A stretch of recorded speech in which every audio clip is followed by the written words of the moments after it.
reading from the book of Job. Job spoke, saying, "Is not man's life on earth a drudgery? Are not his days those of hirelings? He is a slave who longs for the shade, a hireling who waits for his wages.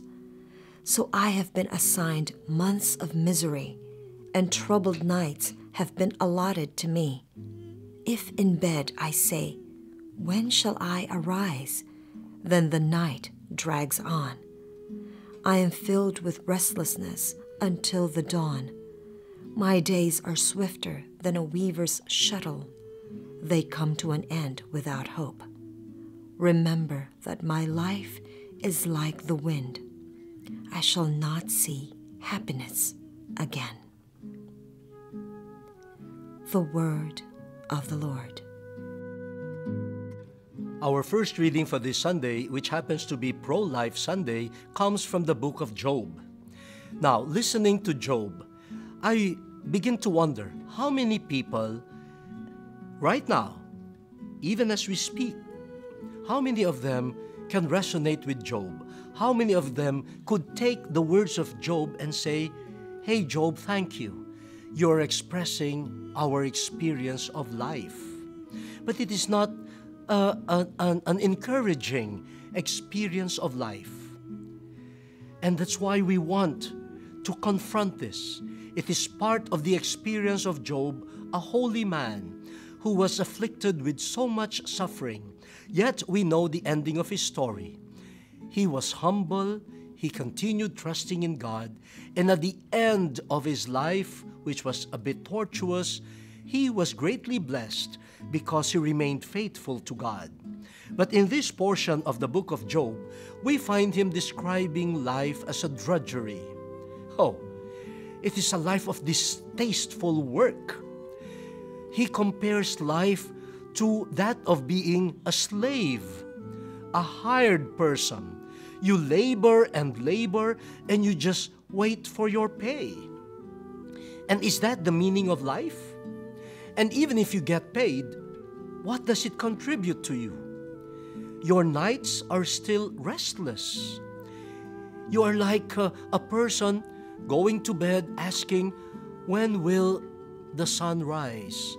When will I arise?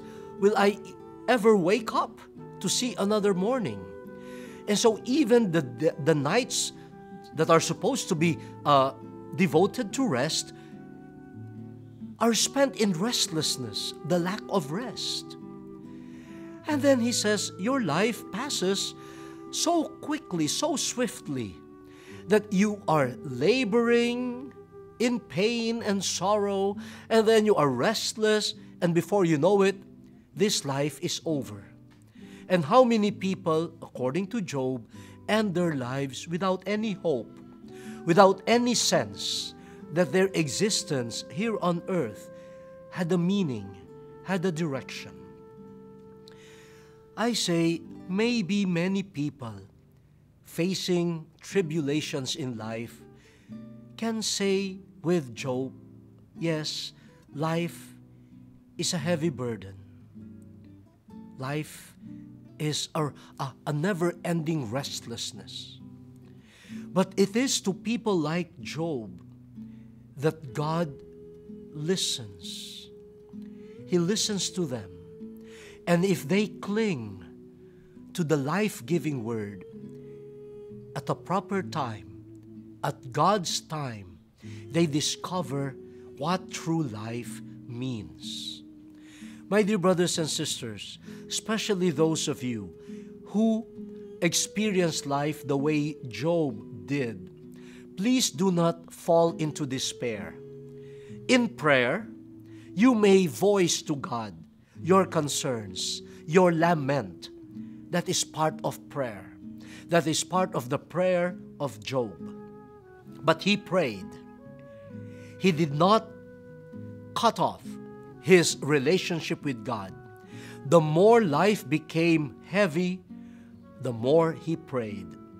The more life was filled with trials, the more he held on to God. And God, at the proper time, blessed him tremendously. And the greatest blessing of all was the compassion, the mercy, the fidelity of God to Job. Please do not despair when life becomes distasteful. Know that at those moments, the Lord is your compassionate God and your compassionate friend.